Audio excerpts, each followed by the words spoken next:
What's up guys, Ryan Sprague here, and I'm just dropping in to remind you about our Patreon campaign. Somewhere in the Skies is always free to consume, but it's not free to create. So if you want to help the show on a monthly basis, we have tons of rewards for you in return, including shoutouts on the show and website, bonus content and episodes, and free merch. Want to be my guest or pick a topic for the show? You can do that too. So if you'd like to learn more and to help support the show, visit patreon.com/somewhereskies. Thank you, and keep looking up.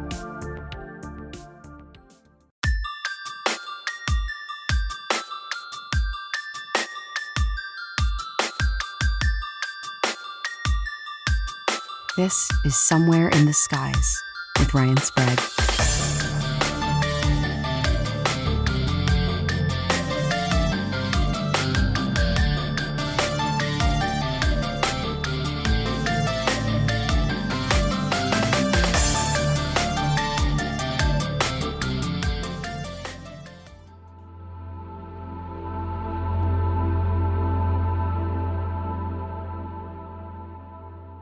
Hello Ryan, thank you for inviting me to share my story.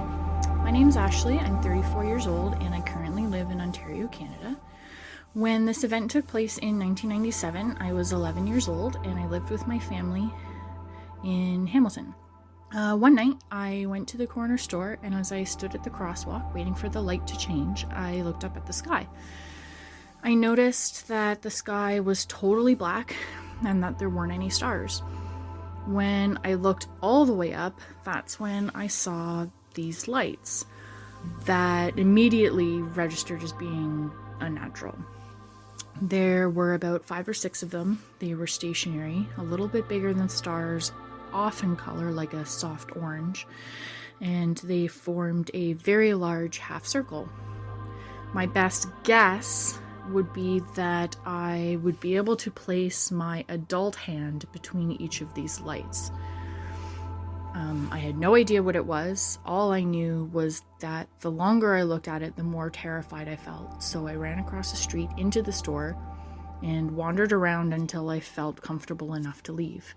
I couldn't have been more than 5 minutes. When I left and crossed the street, I made a point of stopping where I saw the lights and looking up, but the lights were gone. My mom doesn't ever recall talking to me about it, and I guess I just forgot about it for a while. I'd always been into ghosts and the paranormal when I was a kid, and any idea I had on UFOs at the time was based off of the odd story in a book that I could take out from the school library or watching the X-Files with my parents. That's until the internet came along, and then I had even more access to information to expand my interests. So one day in 2001, I was bored and started searching for UFO photos. And I found this website about the famous Phoenix Lights sighting that took place in 1997. And when I got to the photos, I just remember getting chills because those photographs showed the exact same thing that I saw a few years prior. And I remember just sitting there thinking about it like, what are the odds that at 11 years old, with no knowledge that the event in Phoenix took place, would I experience the same thing a couple of months later? I have no doubts in my mind that I witnessed a UFO that night. I wouldn't know how else to explain it. Hello, Ryan.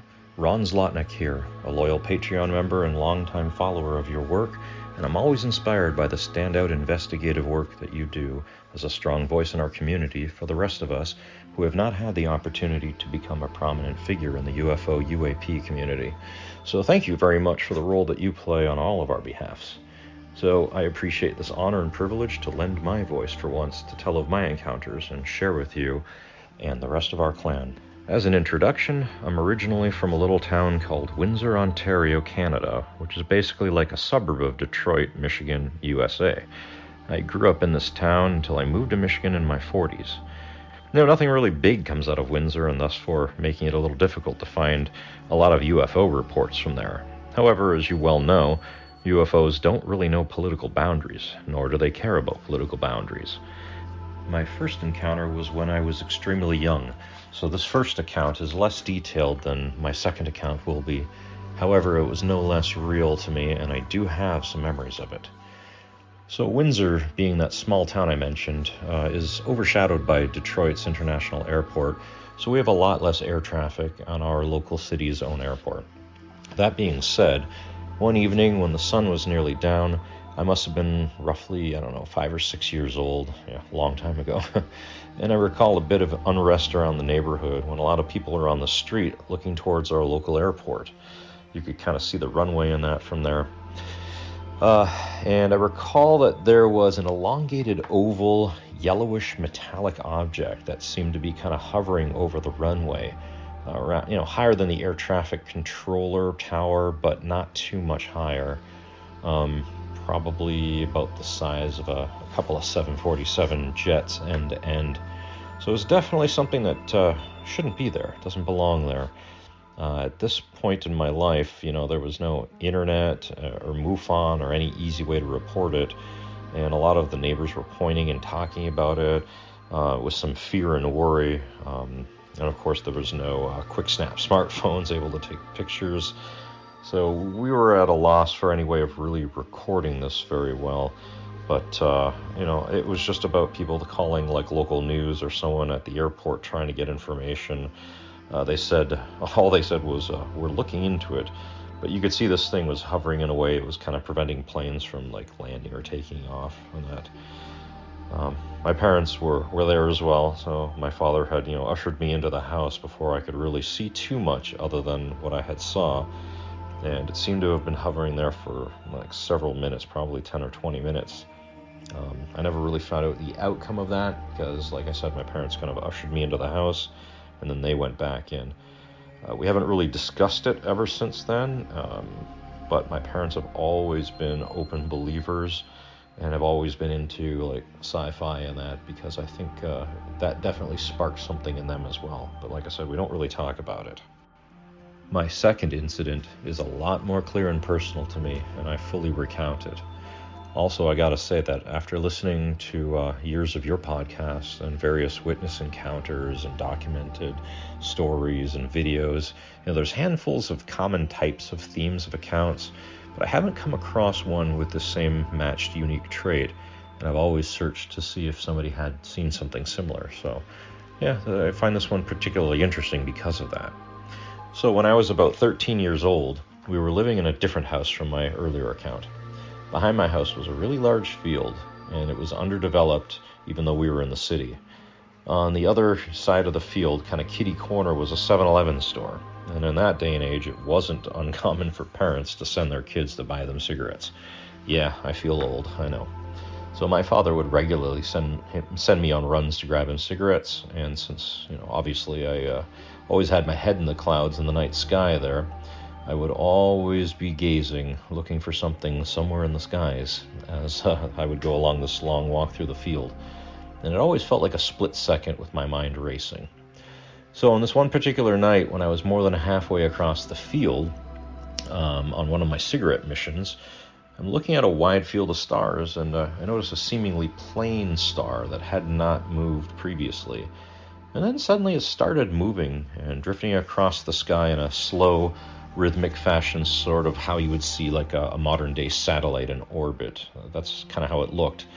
So after a few seconds of that constant motion, it sped up a bit, and then after it seemed to traverse about a quarter of the sky, and then it would stop suddenly again. It was now hovering motionless in place, and I completely stopped walking as my gaze was frozen on this little star dot.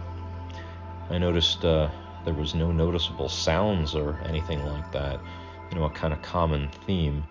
I didn't feel anything strange. It just seemed like a star that wasn't moving, then it was moving, and then it wasn't moving again, which is very peculiar. So then, staring at it after about 10, 15 seconds of nothing happening, I'm still locked in on it, but then I saw the strangest thing. I saw what appeared to be a beam of faint white light slowly kind of growing out of the star, the star looking dot. And that light kind of reminded me of how like a lightsaber turns on. So it just kind of grew, coming out of that dot. And when it was about, I'll say, an inch long from my perspective on the ground, against the length of the sky, the entire beam then started to spin around the central dot. And as it spun, the colors oscillated through all the various colors of the rainbow, but like in no particular order of color. It seemed to be just kind of random as it spun around and around and around. So it spun around this dot about a dozen-ish times or so, and then it abruptly stopped again, and then slowly retracted back into the center of the dot like somebody turned off the lightsaber. So at this point, I'm just completely in shock and awe and frozen in place. About 5-10 more seconds passed with nothing happening, and that same familiar ending to most sightings happened. And that dot just shot off across the sky at like warp 20, and it was gone. That was the end of it. I was completely frozen in place for like a couple of minutes after that, just scanning the sky and feeling a little bit shaken with a mix of feelings of both fear and amazement. And then I finally came to my senses.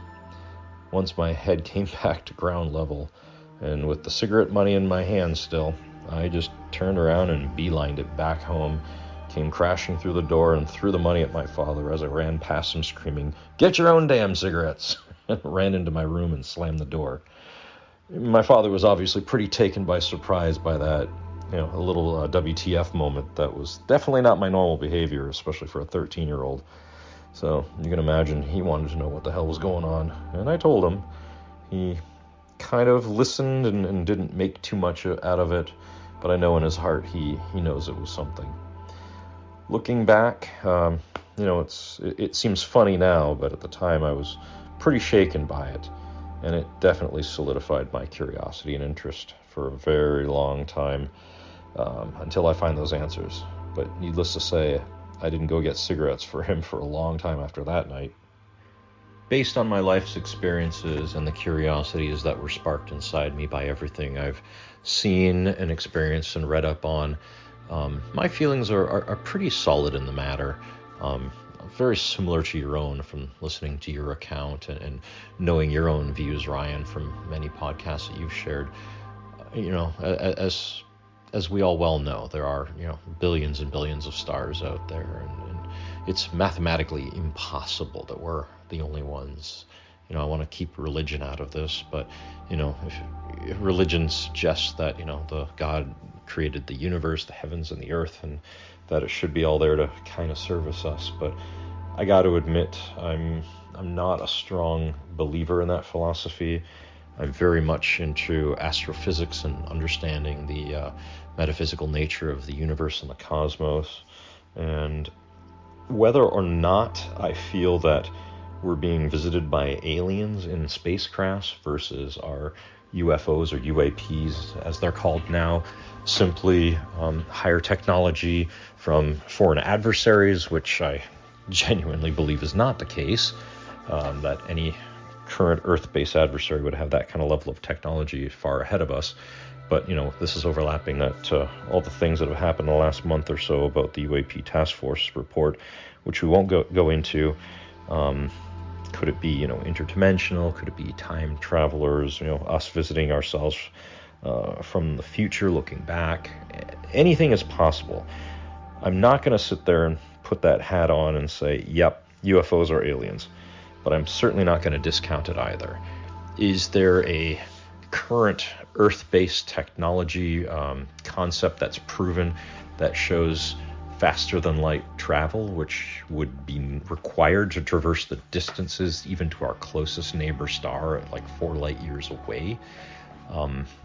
Not currently. There's certainly philosophical concepts, astrophysical ideas and constructs, but I do believe that considering the universe is created and expanded out, that there could definitely be civilizations that were developed, millennia ahead of us, that may have had a heck of a lot longer to develop technology that could possibly have allowed them to unlock a way to travel this far. But on the other hand, if not, then it's also feasibly impossible to suggest that people from another world could have reached us in their lifetimes, unless it was, drone automated probes like we've got the Voyager probe sent out, a millennia ago by the time it reached us with a civilization that's long gone. Regardless, those are my feelings on the topic, and that's where I stand on everything. Thanks for giving me this opportunity, and thank you very much, Ryan. Keep fighting the good fight on all of our behalfs. Hey Ryan, I appreciate the opportunity to kind of tell what I saw, man. In 2018 BC, before COVID, I was out with my family on Halloween night. We've got a fairly good sized neighborhood. There's a lot of families, a lot of kids. There's probably 100 people walking around, in the neighborhood. And as we're approaching one of the houses, my son's running to the front door to go get some candy and all that good stuff, and I noticed two gentlemen standing off to the side, and they were looking up in the sky, kind of looking around a tree, looking over the roof of the house, like they're just looking at something. And I can hear one of them say, oh, it's, look at that, and da-da-da-da. So, super curious, want to know what's happening. I walk up, what are y'all seeing? The guy says, man, I think there's a UFO in the sky. And I'm like, where? Immediately. And he kind of points to the western sky, and he says, if you can look straight ahead, you see that bright, bright star. And I look up, I see the star. He goes, look to the left of it. So I look to the left of the star, and there's a white glowing object in the sky, hovering. And then, right after that, it just starts to move through the sky from west to north. And it didn't make a sound. Solid white, kind of stopped and then started back up, moving from a dead stop to start. We watched it for a minute, maybe a full minute. It was unlike anything I've ever seen. We live in a military town in Florida. We see planes, we see helicopters. I've seen the Starlink satellites, I've seen the ISS. It wasn't any of these things. The most amazing part of it is when it was all over, and as it was sinking in, I realized that I didn't reach for my phone. I couldn't even think that fast enough, and so I get that now. I get why we don't see these pictures of things, because as soon as you see it, you're so focused on trying to figure out what it is, process it, you don't even think about capturing it. And so that was the biggest takeaway, I think, for me. As amazing as it was to see the object and as cool as it was to see it, the thing that stuck with me is the fact that I couldn't get it documented because my brain just did not work that way.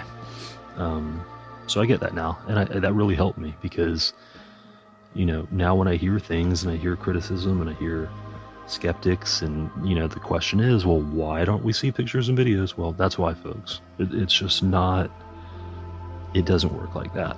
It just does not work like that. That's it, man. It was one of the coolest things I've ever seen. I truly hope I get to see another one. And that's it, man. I appreciate the time, and thanks for everything you do.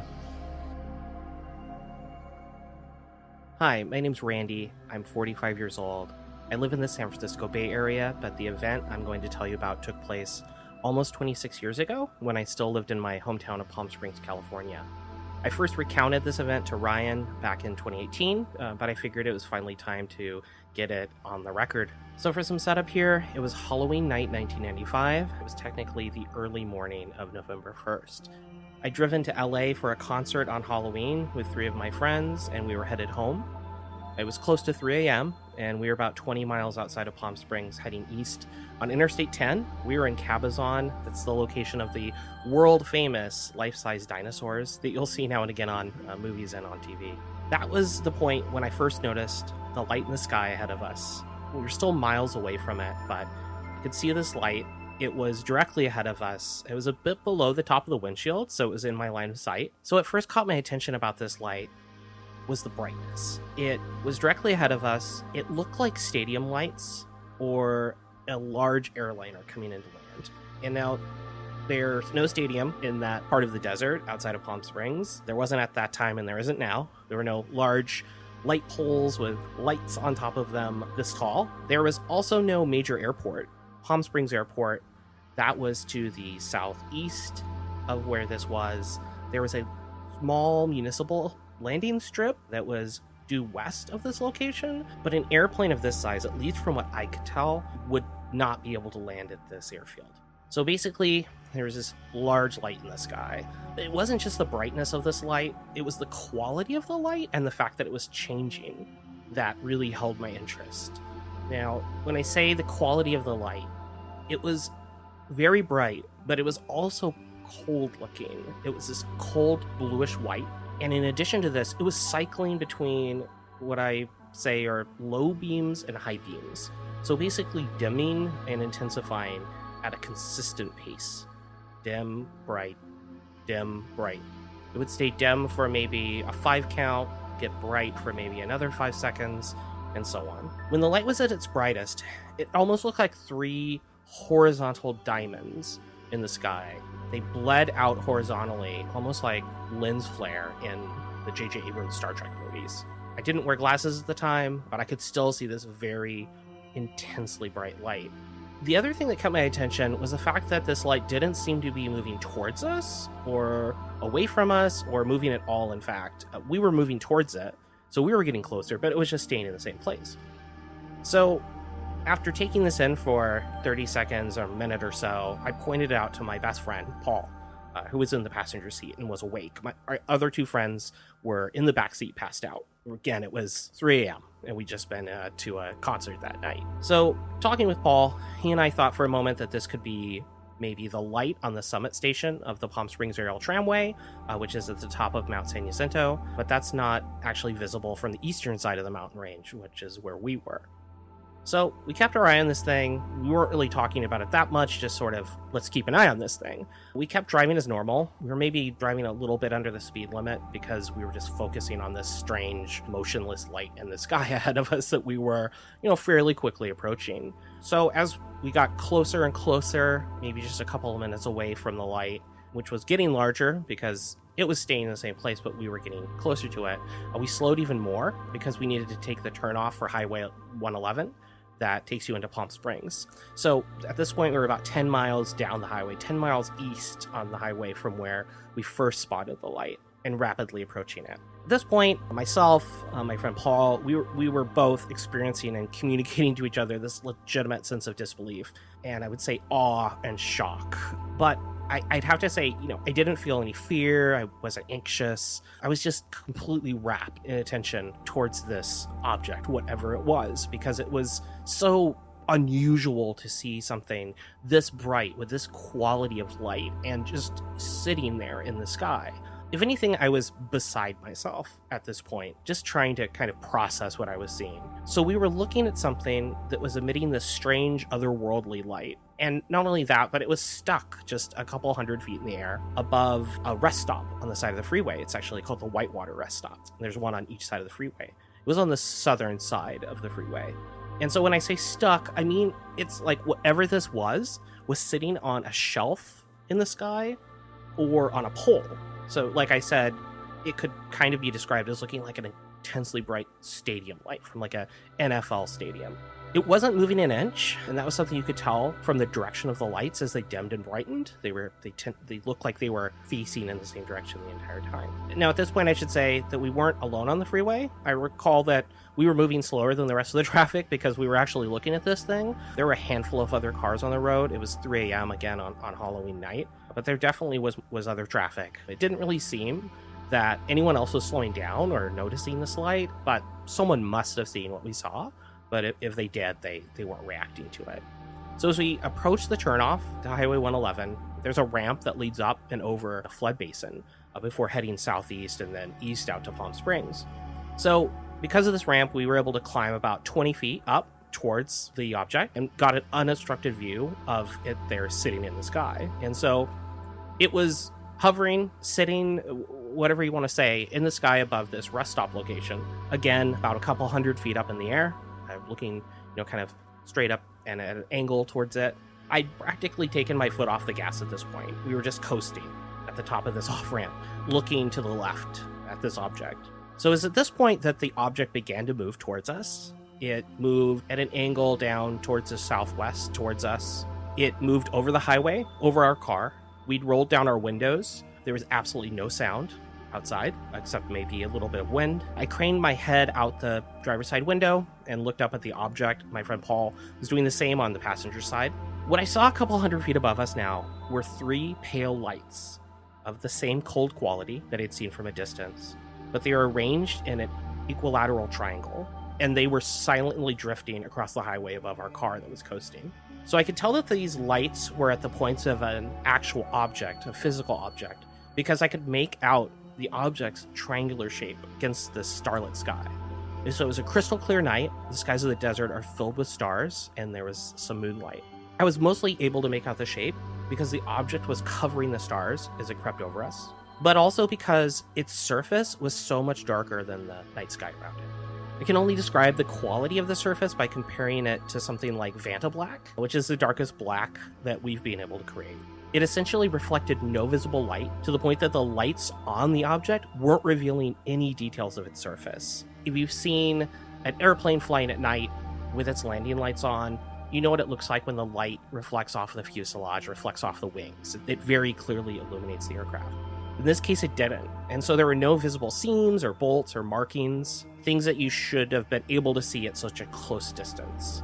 This thing was just a void in the sky, perhaps guessing here 50 to 80 feet on each side, with these cold blue lights at each corner. So the object passed over us to the southwest. My friend Paul lost sight of it. He told me it looked like it blinked out. It was just gone. It was around this point that our 2 friends in the backseat were finally waking up due to all of the shouting and sound that my friend Paul and I were making. So they hadn't actually seen anything. I kept driving, and I dropped my friends off, then headed home. Along the way, Paul and I recounted in detail what had just taken place to our friends who'd been sleeping. They were basically both incredulous about everything. They thought maybe it was a plane or a helicopter, despite the fact that it was so early in the morning, the low altitude, the location, it just didn't make sense to us. So when I finally got home around 4 a.m., I woke up my parents to tell them what I'd seen, and they seemed somewhat interested, but not that concerned. I chalked up their lack of excitement to the fact that their son had just woken them up at 4 a.m. to tell them he'd seen a UFO. But my dad was into the subject. We used to watch the X-Files together. My mom had seen some strange things from many a night spent sitting on a patio out in the desert. So I went to bed still thinking about what we'd seen. I remember my overriding thought at the time was that if we'd seen a quote-unquote real UFO, that what else could be real? What else out there that we'd been told didn't exist or couldn't exist could actually exist? And that's a thought that's been with me ever since. I've been interested in UFOs since a really young age. I've always loved science fiction, always fascinated by tales of UFOs from shows like In Search Of. One of the defining moments of my childhood was the release of Close Encounters of the Third Kind, which absolutely captivated me. But to say that this event has stuck with me would be a massive understatement. I think about it practically every day, and it's driven me to study the subject, although I wouldn't say that it's to a level of a dedicated researcher yet. Nevertheless, I'd classify this as a true life-changing event. My friend Paul and I discuss it regularly, and we've traded theories over the years.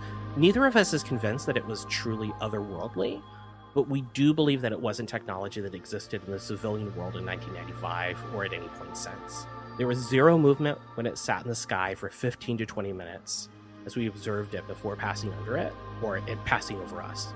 It didn't make any sound. It didn't have any downwash like a helicopter. If it had been some sort of lighter than aircraft, or some sort of military dirigible like we've seen in subsequent years, it surely would have drifted some. But it was just completely fixed in the sky. We've also talked about the fact that if this were some true anti-gravitic technology, that you'd probably need to draw upon a lot of energy to make it work. So nuclear, or maybe something even more exotic. That could pose a danger to the nearby city or the motorists below. It's basically civilians. That's just something we're not sure humans are really capable of, given the dangers of fission reactors and events like Chernobyl. So to this day, I remain certain that what we saw was no traditional aircraft that's ever been in the public eye, from its flight characteristics to the quality of its lighting to the surface material I described. I've spent nearly 26 years since that night searching the skies, hoping for another chance to see what I saw again, or something like it. I reported my sighting to the National UFO Reporting Center a few years after the event, partly to ensure that I didn't forget any details. Unfortunately, I seem to have been the only person who experienced this event and reported it at least. If anyone's had a similar experience, I encourage you to share your story with Ryan and the world. If you'd like to get in touch with me because you've had a similar experience, or maybe you were even there that night and saw the same thing that I did, I'd love to hear from you, and Ryan has my details. Thanks so much for the opportunity to finally share my story with others, Ryan, and for creating this amazing platform where others can do the same. Keep watching the skies.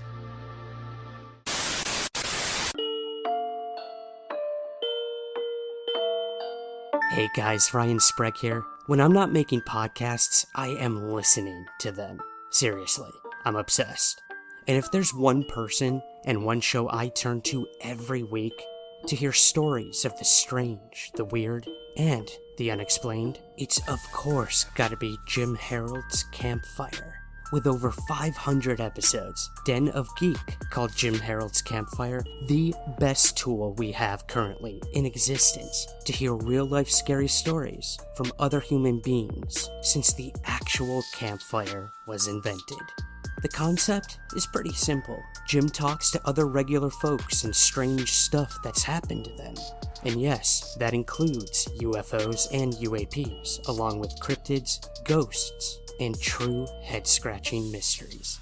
One of my all-time favorite stories is one where a woman almost ended up being absorbed by a painting in a mysterious bar that seemed like something straight out of the Twilight Zone. Or there's the story of a young man who encountered a spider-like creature with baby hands. Then there's the story of a woman in England who encountered what she thought was a banshee, only to suffer a horrible tragedy only moments later. Now, not all of the stories in Jim Harold's Campfire are horrifying. Some are actually pretty heartwarming, like a visit from a past loved one, or a peaceful near-death experience. Regardless, there are true and fascinating stories told by ordinary people who've had extraordinary experiences. So, pull up a virtual log, get cozy, and tune in to Jim Harold's Campfire. Available on Apple Podcasts, Spotify, or wherever you listen to Somewhere in the Skies.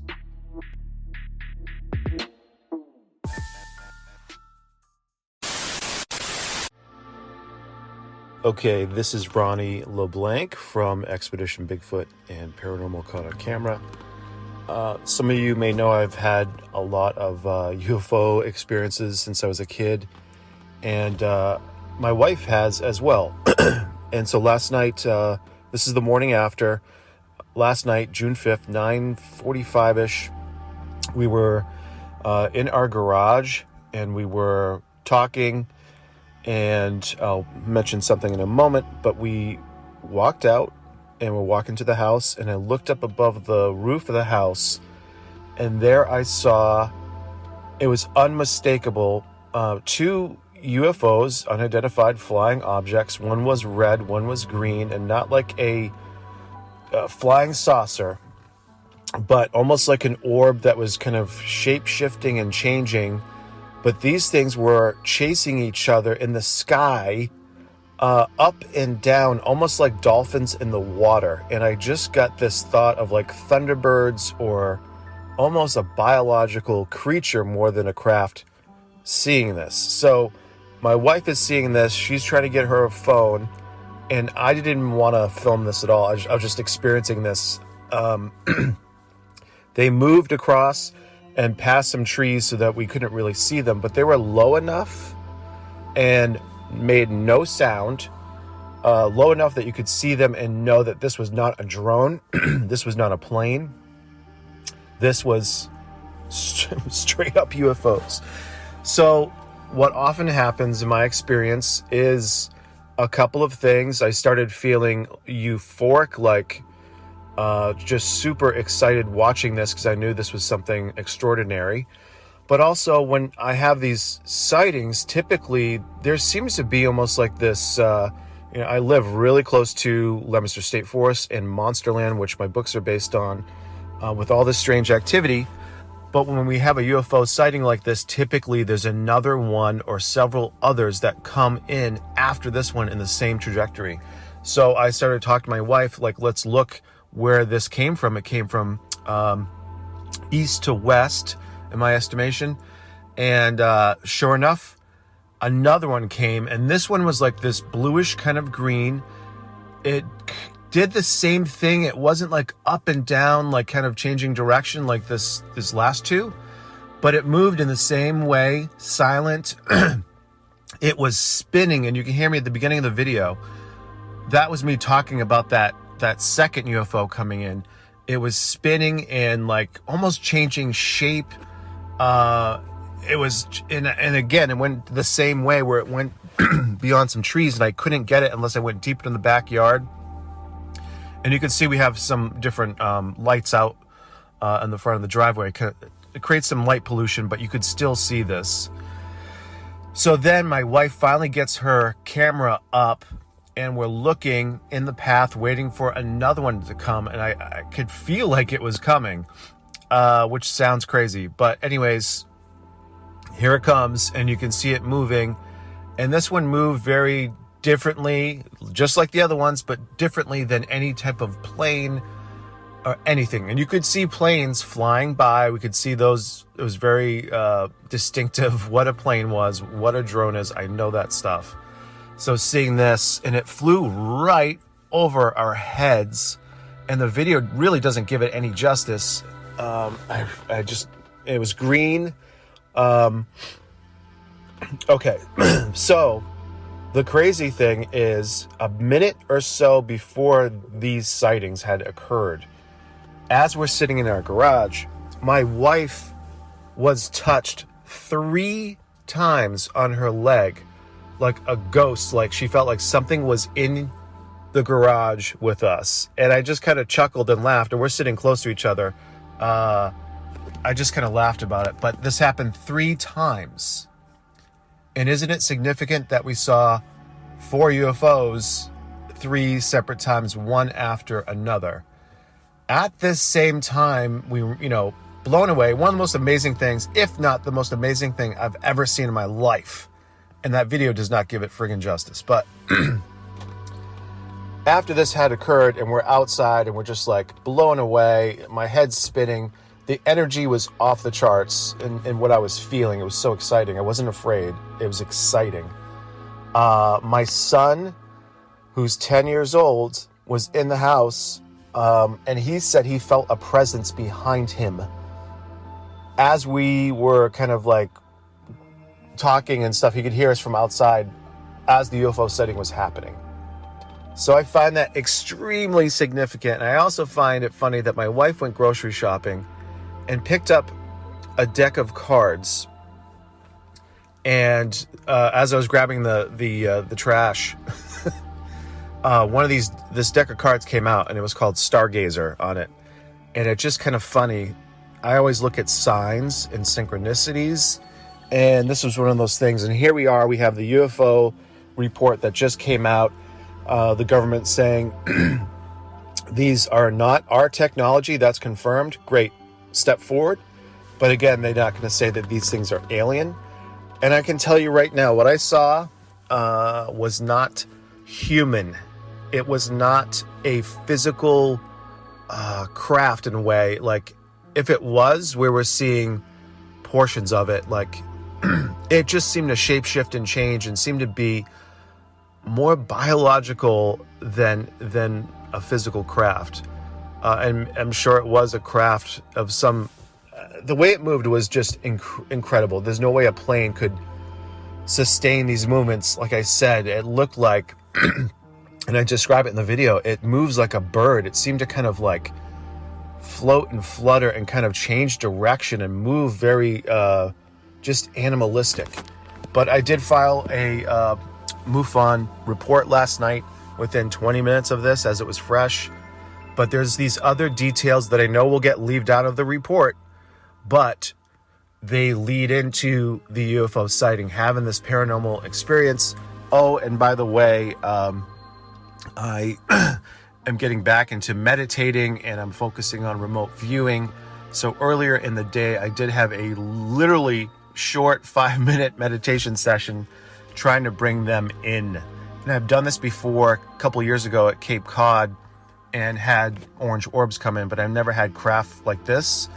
So now I am just super intrigued. I did not want to go to sleep, and I'm like on fire. But yeah, there's definitely a spiritual, a paranormal, there's a spiritual and a paranormal kind of connection to all of this because of what happened prior, the feeling of a presence, not only for my wife, but my son, as before this happened. And weirdly enough, the third UFO that came through that looked very similar to the fourth one, kind of different coloring, I got the feeling it was the same one, kind of coming in again to show us. And my wife had that same feeling. Interesting stuff. But there was a report that someone saw something a couple weeks ago in the same vicinity, and this was right in front of the Big Dipper, and that's where they said they had their sighting as well. So I find that very, very interesting. Thanks, Ryan. Hey Ryan, my name's Jazz. You and I already know each other. For your latest installment of witness testimony, I decided to talk about something that happened very recently. I've always been interested in the whole UAP topic. I've been writing about it for years, but it's always been sort of hypothetical, a topic of great interest. And that started to change last year. In November of last year, my wife and I had 2 sightings that were not really very conclusive. It happened in a period of 1 week. We saw a couple of things and filmed them and put them up on YouTube. Not really conclusive. One of them was sort of a orb of different changing colors. Happened over a ridge to the east of our house. The second one my wife filmed that was more interesting. It looked kind of like a really big triangle in the dark with some weird lights on it. But again, nothing too conclusive. That really changed this year. I had 2 sightings personally that really shook up my entire view of the whole subject. In June of 2021, third week of June, I was out on the back deck of my house, middle of the day, beautiful day, blue sky, a few fluffy clouds, and I was watching 2 planes from a local airport going overhead, which happens every day because we're not too far from a regional airport, going east-west. But underneath them, well below them, and below cloud level, I suddenly saw something else. It was a white oblong shape that everybody who follows the subject already knows. I immediately, well, within a couple of seconds, I thought, holy cow, that's a Tic Tac. Because it had no wings, nothing else. It was just silently gliding along. And I immediately reached for my pocket to grab my phone to get a video, thereupon realizing that my phone, which had been at like 15% or something, was in my den recharging. I went crashing through the house, screaming for my wife to grab her phone and run out front to catch it on the other side as it went by. And she did, later telling me she was worried that she was afraid the house was on fire or something. We got out front, and she said that she momentarily might have seen something white in the sky, but didn't catch anything else. I got 19 minutes of beautiful footage of a blue sky with nothing in it. It had disappeared. But before I crashed through the house, I mean, it was there. It was very clear. It was obviously just this capsule-shaped thing that was going across the sky that disappeared. That had a big impact on us because it sort of sent me on this negative spiral of being out there all the time, watching and wanting her to be out there when she was home, and nothing else happened until the past week. And at the time of this recording, we're talking about the beginning of August of 2021, and I was once again out on my back deck, and the exact same thing showed up in the sky. There were no planes at the time, but it was again this oblong shape that was traveling from west to east, a little ways to the north of my house, pretty much right above us. And this time I had my phone and I pulled it out, and I got it took probably 5-6 seconds to register and then get the phone out and start recording, but I did manage to get 3 to 4 seconds recorded that a videographer took for me and got the source code from my phone. And it was, once again, it was this object that looked like a tic-tac, and it had been moving, but by the time I got the phone out and the videographer confirmed this, it had just stopped, and it was just hanging there in the sky. And I managed to film it for, like I said, 3 to 4 seconds, and while I still had the phone pointed at it and recording it, it disappeared. It didn't fly away. It looked, to me, it doesn't really show up on what there is in the video, but visually it looked like it had started to elongate a bit, like it became a bit longer. I don't know, that's just my memory. And then it just, in less than a second, it just faded out, it vanished. So that was twice I saw these objects sailing across the sky that have no explanation for me. And prior to this, I was always interested, as I said, in the topic, and it's like people see all these wild things, and it's really crazy, and it's fun to talk about, but it was a significant moment. It's really changed things in our house and in our life, because it goes from a hypothetical discussion to the point where now it's like, what was that? Nothing should be able to do that.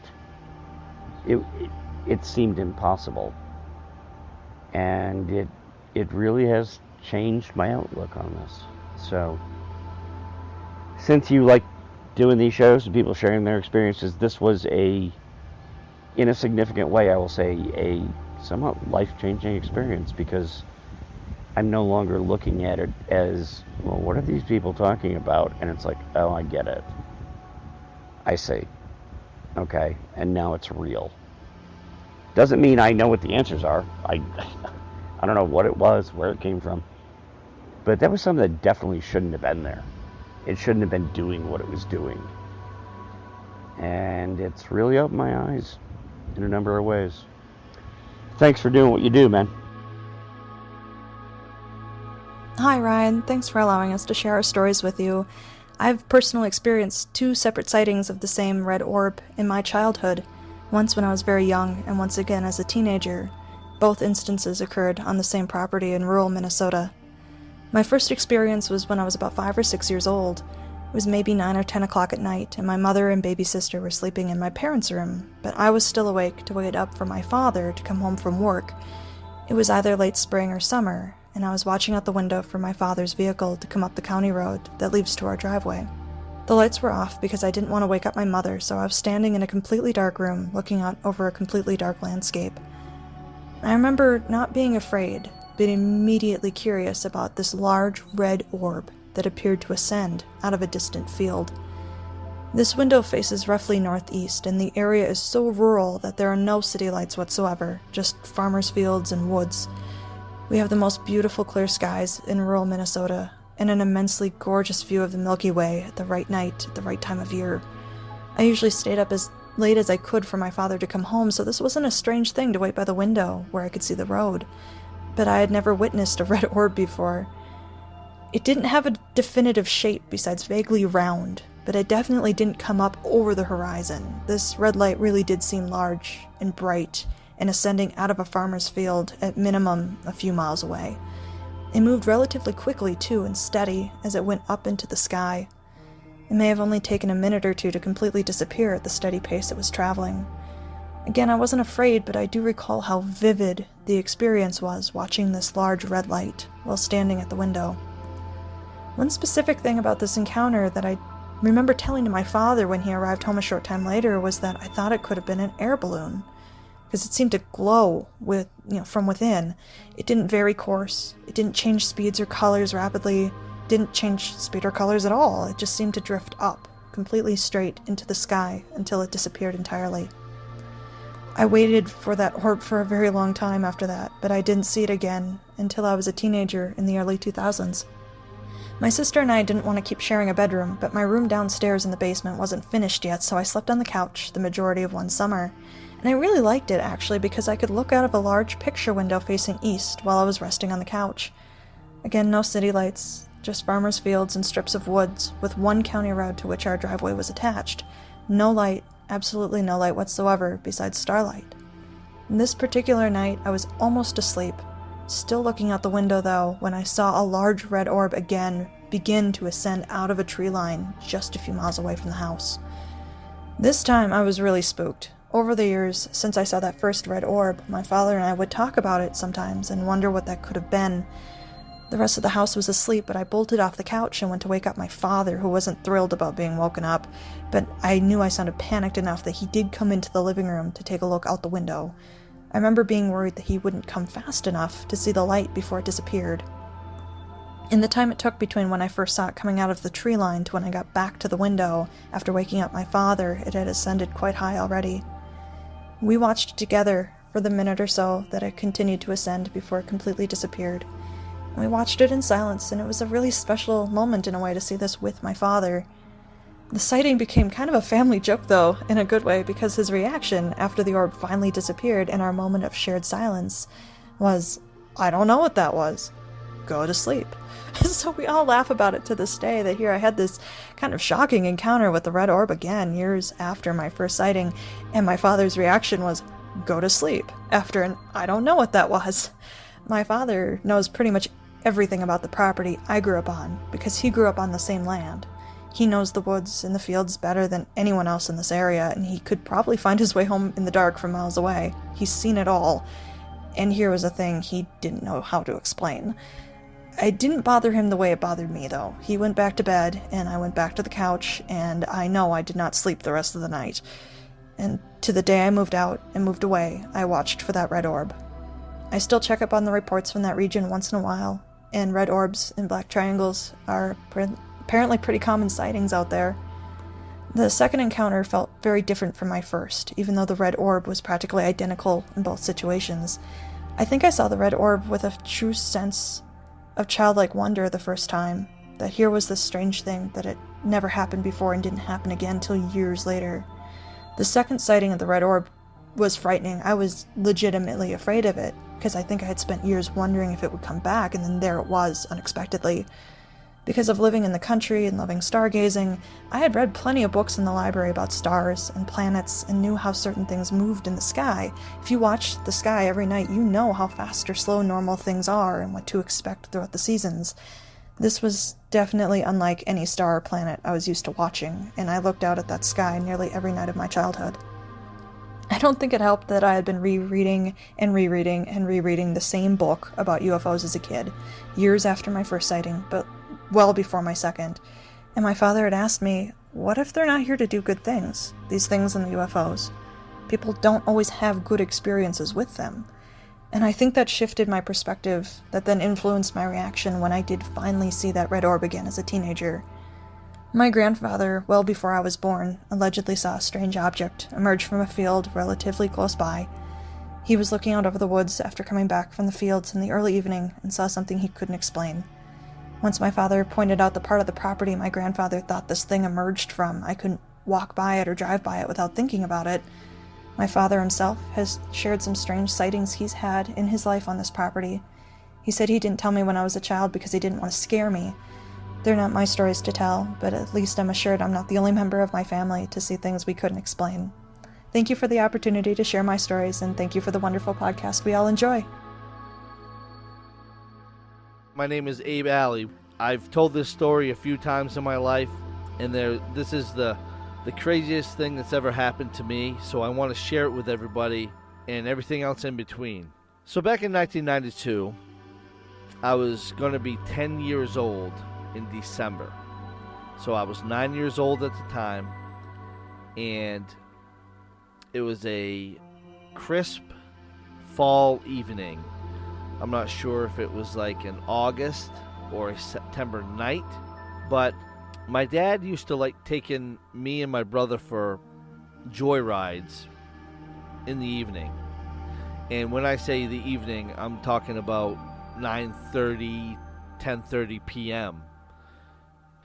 And he always liked to, just talk to us, and, because it was just me and my brother, and I guess that was a good way of kind of spending time with Dad. But this one evening, my brother was sitting in the front seat with my dad, and I was sitting in the back seat of the car. And we took a ride down to Cape Split. I'm from the great state of Maine, and Cape Split is right on the coast, Atlantic Ocean of Maine. And this is where we were. I grew up in a lobster fishing community. So we were taking a ride, and we were parked right on the shoreline. There was a turnout in Cape Split. So we were sitting there in the car, and I remember the radio turning static. And my father was looking out over the ocean, and there were 3 islands, wide open ocean, bright night, no clouds, and my dad was telling us to look over to the left because there were these 2 bright lights coming up over the center island. There were 3 islands. These 2 bright lights were coming up over the islands, and the islands were about a mile away from us. And I still have the image in my head. My father had the window rolled down all the way. There was no sound. Just obviously the waves crashing onto the rocks and on the sand beach. A typical Atlantic Ocean sound. And I remember my brother starting to go crazy in the front seat because I don't know if he was scared. I don't know what was going on. But he started like kicking and screaming and punching the window and all kinds of stuff. My dad was telling him, calm down, calm down. Relax, calm down, BJ. BJ, that's his name. That's my brother's name, BJ. Bernard Jr. And the radio was static. It wasn't static before this. But when I looked and saw these 2 bright lights hovering over this island, the radio went static. So I was intrigued, 9 years old. What was I looking at? What were we seeing? Like I said, there wasn't any sound. We sat there and watched these things for probably 10 to 15 minutes, if, as much as I can recall. This was back in 1992, so almost 30 years ago. And I was looking, and it was like 2 amber lights, and they were bright. But then they started going up the river, the Addison River, Pleasant River, I guess you could call it. And so we decided to follow these things. I remember looking down at the speedometer, and we were going like 75 miles an hour. And my dad couldn't catch up with these things. So we were going pretty fast, and these things were moving pretty good. And I remember seeing these bright lights through the trees when we were on the Basin Road. I remember looking out and kind of seeing the lights through the trees every once in a while. And then we came up to the Addison Bridge, which was about 4 miles away from Cape Split, maybe 5. And we came up to the Addison Bridge and parked there. I remember my father opened the door, and we were looking to our left. because we knew these things were coming up the river. So we were kind of waiting for them to see if we could see anything else. I remember sitting in the back seat, just looking down at the river. A couple minutes passed by, these lights were coming at us. At this time, they were about a half a mile away from us. I have photos and I have documentation of this incident, which I'll tell you about after I tell you my story.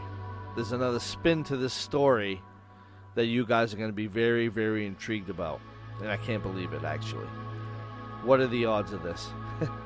So, let me finish my story first, and then I'll get into that. Here come these two lights coming towards us about a half a mile away. They're about 250 feet off of the ground. So that's not very high. They were very low, and there was no sound. Zero sound whatsoever.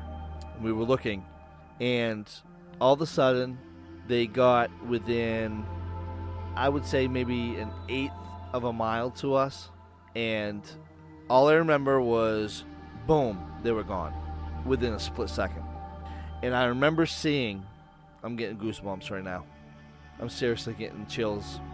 These things disappeared within a second. They were absolutely gone.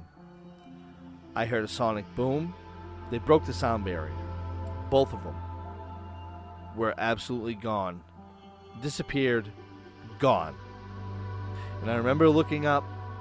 You could see like a streak of light go up when they disappeared up into the stars. And I remember looking up at the stars, and I couldn't tell which star was there and which one wasn't. These things were gone in a matter of a millisecond. It was over. It was unbelievable. In my experience, I think about it all the time. I don't know if anybody else has experienced the same thing that I've experienced, but that's pretty extraordinary. It's crazy. Now I'm going to sit here and I'm going to ask you something. Were those human? Were those alien? Was that something our government has created? I don't know. All I know is what I saw and what I heard. That's all I can tell you. And I was 9 years old, and I remember it just like it was yesterday. I remember talking to my dad and my brother about this incident. My brother is still alive. We talk about it every once in a while. He remembers it very vividly like I do. My dad since has passed. He passed away in 2007. But when I became an adult, I never really asked him about that night. I wish I would have. The other part that I wanted to tell you about is that I'm a wedding DJ. And I was doing a wedding back in 2012. And I had just posted a YouTube video of my experience. I since now have deleted it. I kind of wish I didn't. But I just posted my experience on YouTube. It was like a 10-minute video. And I was going with the flow at this wedding reception, doing all the announcements, entertaining the people with everything that we were supposed to be doing. And I had a gentleman come up to me. And what are the odds of this? I had a gentleman come up to me with his iPad in his hand and look at me and say, "Is this you?" And he had my YouTube video on his iPad. He was sitting at one of the tables with his iPad, showing like 8 people at his table, showing them my video and me talking about my experience down in Addison, Maine, in Cape Split. Later on, after talking with him, the gentleman had a home down in Cape Split in 1992, right next to where our car was parked the night we saw these lights come up over that island. And he took pictures of these lights. And he has now sent those pictures to me. And I'm so unbelievably grateful that I could have all of this stuff and have this proof, because it's 100% true. What are the odds of somebody capturing those pictures, the same night, me, my dad, and my brother was sitting there in a car watching these things.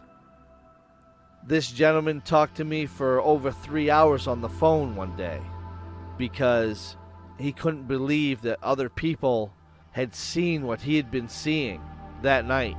He sent me the pictures, and wow, I can't explain to you how they make me feel. They bring me back to the night we were there.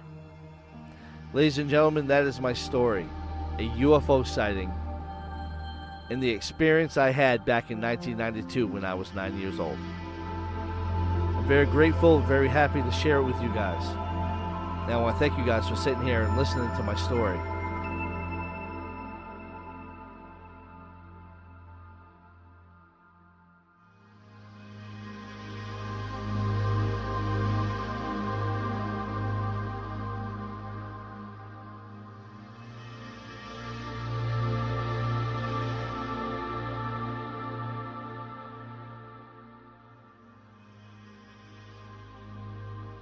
Somewhere in the Skies is produced by Third Kind Productions in association with the Entertainment One Podcast Network.